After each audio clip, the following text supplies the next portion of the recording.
Assalamualaikum warahmatullahi wabarakatuh. Kami di sini ingin mempresentasikan materi yang sudah kami siapkan mengenai sistem reproduksi. Sebelumnya izinkan kami memperkenalkan diri. Nama saya Dinda Siaini Varena, absen 10 kelas 11 MIPA 1. Kenalkan, nama saya Syafira Putri, absen 29. Kenalkan, nama saya Putri Devinta, absen 25. Kenalkan, nama saya Muhammad Putra Diansa, absen 21. Kenalkan, nama saya Mahadek Nanta, absen 16. A. Organ reproduksi laki-laki, bagian dan fungsinya. 1. Penis berfungsi sebagai saluran kencing atau urin sekaligus tempat keluar sperma. 2. Skrotum berperan untuk menjaga suhu testis agar sesuai untuk memproduksi sperma. Pada skrotum terdapat 2 buah testis. 3. Testis adalah alat kelamin bagian dalam. Fungsinya adalah untuk memproduksi sperma dan hormon testosteron. 4. Epididymis merupakan saluran yang keluar dari testis. Fungsinya adalah sebagai tempat penyimpanan sperma sementara. 5. Saluran uretra adalah saluran yang terdapat dalam penis dan merupakan akhir dari saluran reproduksi. Perannya adalah sebagai saluran keluarnya sperma dan urin. 6. Vesicula seminalis merupakan kelenjar yang menghasilkan zat yang berisi basa, alkali, fruktosa atau gula monosakarida, hormon prostaglandin, dan protein pembekuan. 7. Kelenjar prostat terletak di bawah kandung kemih. Fungsinya adalah menghasilkan cairan yang bersifat asam. 8. Kelenjar Cowper menghasilkan lendir dan cairan bersifat basa. Fungsinya adalah untuk melindungi sperma dengan cara menetralkan urin yang memiliki pH asam yang tersisa dalam uretra. Kemudian saya akan menjelaskan bagian B tentang sistem reproduksi pada perempuan. Ini adalah gambar sistem reproduksi pada perempuan bagian dalam dan bagian luar. Fungsi dari sistem reproduksi pada perempuan yaitu 1. Menghasilkan sel kelamin betina. 2. Mempersiapkan dinding uterus atau endometrium untuk penempelan implantasi dan perkembangan embrio. 3. Menghasilkan hormon kelamin betina utama yaitu estrogen. Fungsi-fungsi organ reproduksi perempuan bagian dalam yaitu 1. Ureter adalah organ berbentuk saluran pipa yang berfungsi mengalirkan urin dari ginjal ke kandung kemih. 2. Oviduk berfungsi sebagai tempat berjalannya sel telur dari ovarium menuju rahim saat ovulasi dan sebagai tempat pertemuan sel telur dengan sperma saat proses pembuahan. 3. Ovarium berfungsi menghasilkan sel telur tiap bulan, yaitu mulai dari masa pubertas hingga menopause, serta memproduksi hormon estrogen dan progesteron. 4. Kantung kemih berfungsi menampung urin yang diproduksi ginjal dan mengeluarkannya melalui proses berkemih. 5. Serviks adalah bagian bawah rahim yang terhubung ke vagina. Fungsi serviks yaitu memproduksi lendir atau mukus. 6. Simfisis pubis yaitu sendi tulang yang berfungsi melindungi alat kelamin pada wanita. Fungsi organ reproduksi wanita bagian luar yaitu 1. Uterus.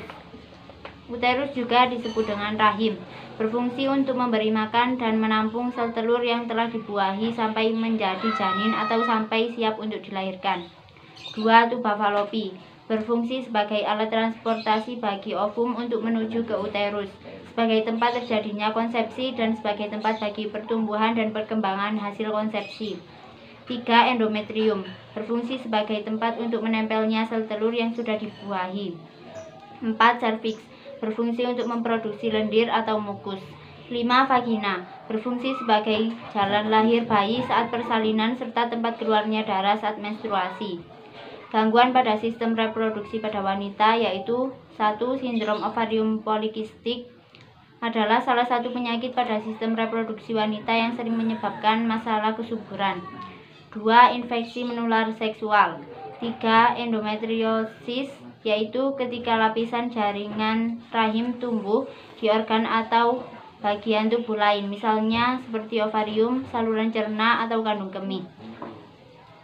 Kemudian saya akan menjelaskan bagian C, yaitu tentang siklus menstruasi lengkap dari awal pembentukan folikel sampai menstruasi.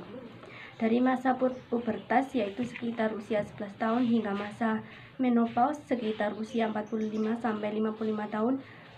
Setiap bulan seorang wanita melepaskan 1 ovum dari salah satu ovariumnya.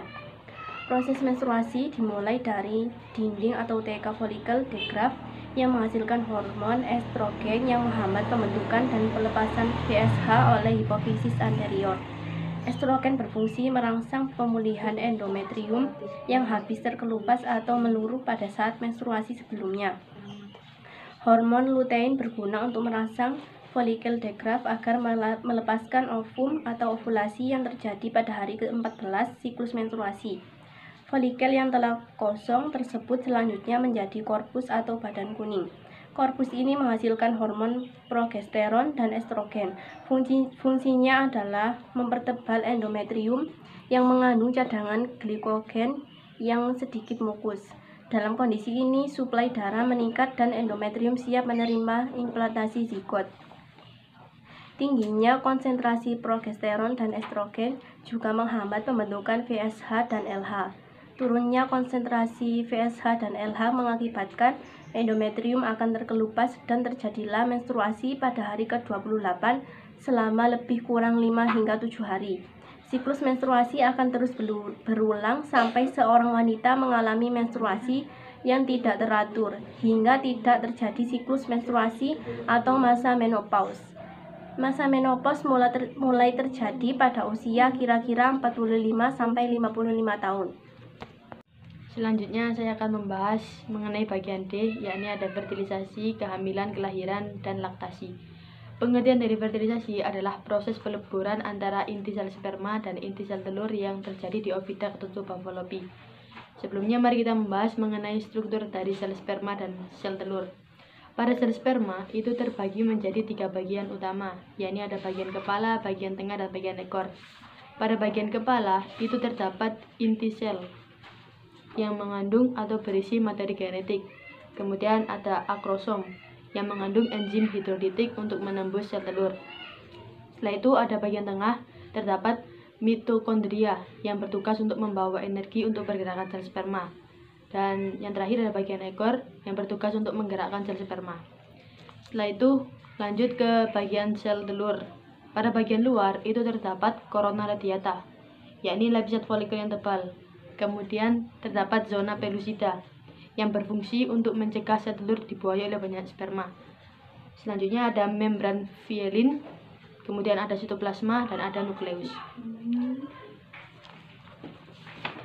Lanjut ke proses fertilisasi. Proses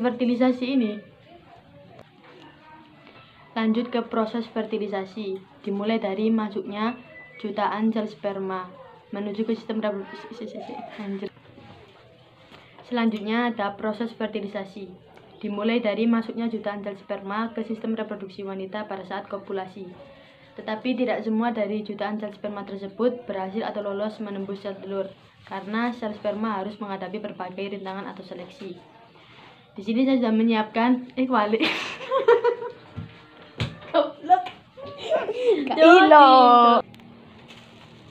Proses fertilisasi dimulai dari masuknya jutaan sel sperma ke sistem reproduksi wanita. Selanjutnya, proses fertilisasi dimulai dari masuknya jutaan sel sperma ke sistem reproduksi wanita pada saat kopulasi. Tetapi tidak semua dari jutaan sel sperma ini berhasil atau lolos menembus sel telur, karena sel sperma harus menghadapi berbagai rintangan atau seleksi. Di sini saya menyiapkan gambar vagina, di mana sperma akan mengalami beberapa seleksi. Yang pertama, di vagina, sperma akan masuk dan mengalami seleksi, yakni berupa keasaman vagina.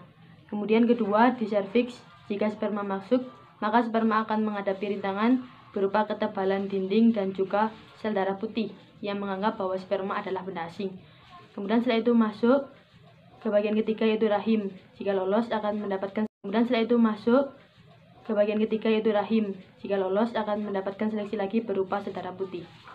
Nah, jika sperma ini masih hidup atau bertahan, maka sperma akan berjuang untuk bisa menemukan sel telur di bagian oviduct atau tuba fallopi. Mereka akan berusaha untuk menembus bagian dari sel telur, mulai dari corona radiata, zona pellucida, sampai peleburan antara inti sel sperma dan inti sel telur, sehingga terbentuklah zigot.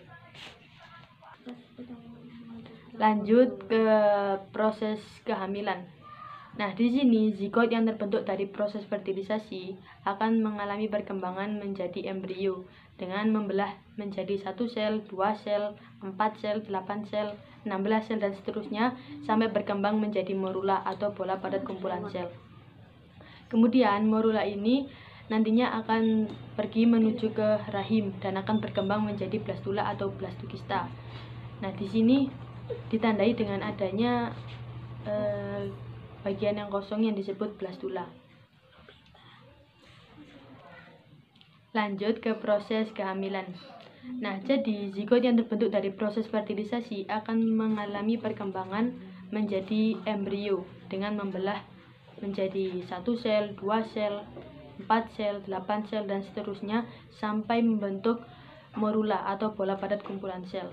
Kemudian morula ini nantinya akan pergi menuju ke rahim dan akan berkembang menjadi blastokista atau blastula dengan ditandai dengan adanya rongga kosong yang Lanjut ke proses kehamilan.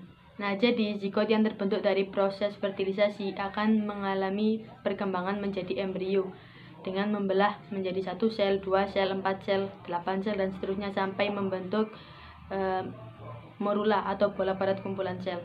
Kemudian morula ini nantinya akan bergerak menuju ke rahim dan berkembang menjadi blastula atau blastokista dengan ditandai adanya rongga yang disebut blastosol. Nah, setelah itu blastokista ini nantinya akan berkembang atau menempel terlebih dahulu di rahim, dinding rahim atau endometrium. Jika proses penempelan ini berhasil atau implantasi ini berhasil, maka menandakan seorang wanita akan mengalami kehamilan. Lanjut, kemudian blastokista akan terus berkembang dan menjadi blastula yang ditandai dengan adanya 3 lapisan embrionik, yakni ada exoderm, endoderm, dan mesoderm. Setelah itu terjadi proses organogenesis atau proses pembentukan dari setiap lapisan embrionik tadi menjadi janin yang utuh dan kemudian akan terus berkembang sampai kehamilan berusia 9 bulan. Setelah itu proses kelahiran. Di sini tahapan kelahiran terbagi menjadi 3 tahapan. Yang pertama ada dilatasi serviks atau pelebaran dinding rahim, kemudian kelahiran bayi, dan kelahiran plasenta. Pada dilatasi itu dipengaruhi oleh hormon prostaglandin. Yang terakhir ada laktasi atau proses pemberian ASI atau air susu ibu, dan hormon yang berperan adalah hormon prolaktin dan oksitoksin. Kemudian manfaat ASI baik bagi bayi dan ibu. Yang pertama bagi bayi yaitu Yang terakhir ada laktasi atau proses pemberian air susu ibu, dan hormon yang berperan di sini adalah hormon prolaktin dan oksitoksin. Nah, adapun manfaat ASI bagi bayi, yang pertama memberikan nutrisi bagi bayi, yang kedua memberikan imunitas atau kekebalan bagi bayi, dan yang ketiga menurunkan resiko kematian mendadak atau diabetes bagi bayi. Selain itu ada juga manfaat ASI bagi ibu sendiri. Yang pertama menurunkan berat badan ibu pasca kelahiran atau kehamilan, kemudian meningkatkan ikatan bayi dan ibu, terus menjadi kontrasepsi alami, yakni disebut juga metode MAL. Dan yang keempat menurunkan risiko kanker organ reproduksi, diabetes mellitus, dan penyakit jantung. Sekian dari saya. Wassalamualaikum warahmatullahi wabarakatuh. Kali ini saya akan menjelaskan bagian E tentang gangguan sistem reproduksi. Yang pertama, gangguan sistem reproduksi bagian laki-laki. Yang A, kanker testis. Kanker testis merupakan jenis kanker yang paling umum terjadi pada laki-laki berusia di bawah 40 tahun.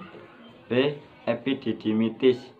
Epididymitis adalah peradangan pada epididymitis, yaitu saluran berkelok-kelok yang menghubungkan testis dengan vas deferens. C, hernia inguinal. Hernia inguinal adalah gangguan atau kelainan yang ditandai dengan sebagian usus terdorong menembus dinding abdominal dan masuk ke selangkangan atau skrotum. D,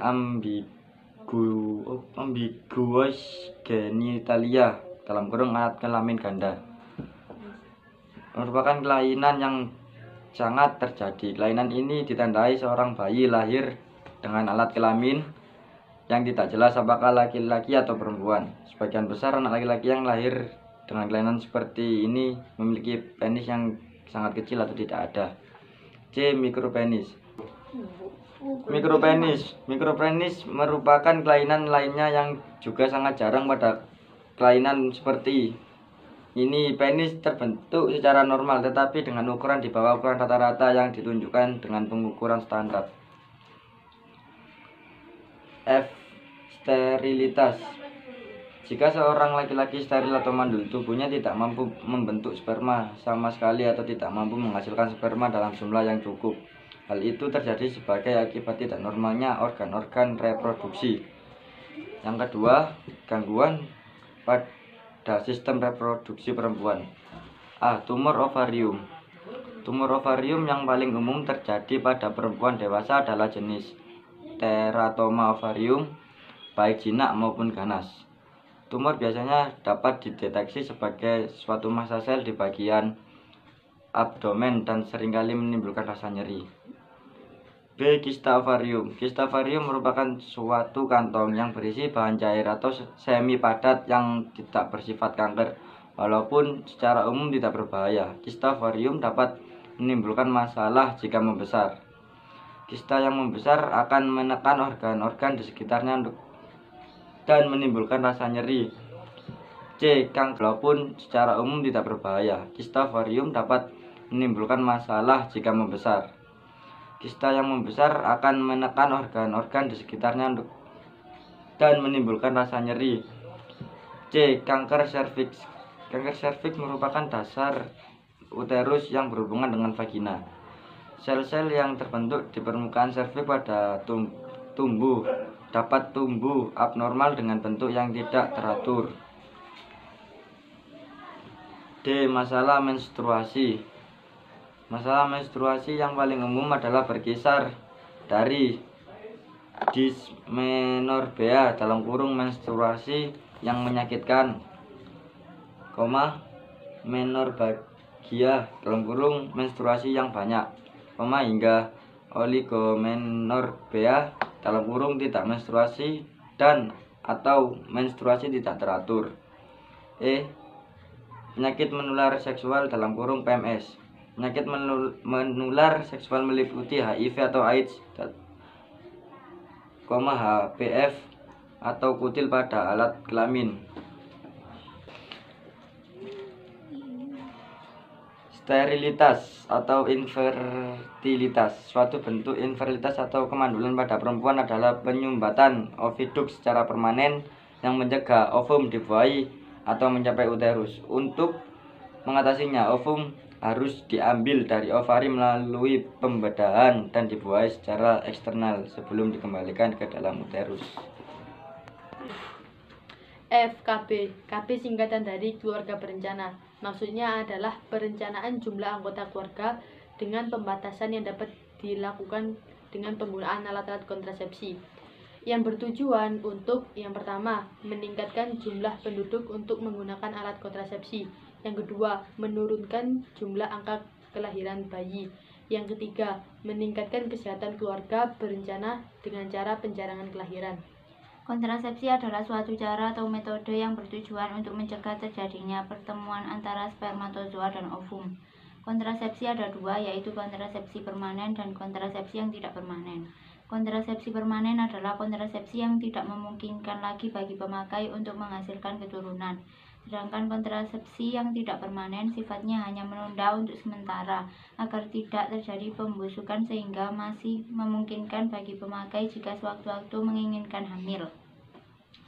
Metode kontrasepsi. 1. Metode penghalang. Alat-alatnya antara lain 1. Kondom yang berfungsi mencegah sperma masuk ke dalam vagina. Tingkat keefektifan 95%. 2. Femidom. Alat kontrasepsi yang serupa dengan kondom tetapi digunakan oleh wanita. 3. Diafragma yang berfungsi untuk mencegah masuk ke uterus. 2. Metode hormonal. Yang termasuk metode ini adalah pil, susu, dan suntik KB. Tingkat keefektifan yang cukup tinggi 99%. 3. Metode pencegahan implantasi. Alatnya yaitu IUD atau bisa disebut spiral yang mempunyai fungsi implantasi ovum yang dibuahi. Tingkat keefektifannya yaitu 98%. 4 metode alami. Salah satu dalam metode alami adalah sistem kalender, yaitu upaya mencegah kehamilan dengan cara tidak melakukan hubungan kelamin pada masa subur perempuan, yaitu 3-4 hari sebelum dan 1 hari setelah ovulasi. 5. Metode sterilisasi.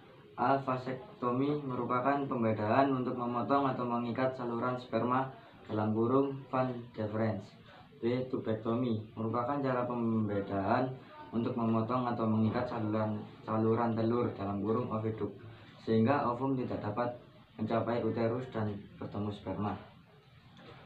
Sekian dari Kelompok kami. Wassalamualaikum Assalamualaikum warahmatullahi wabarakatuh. Dadah.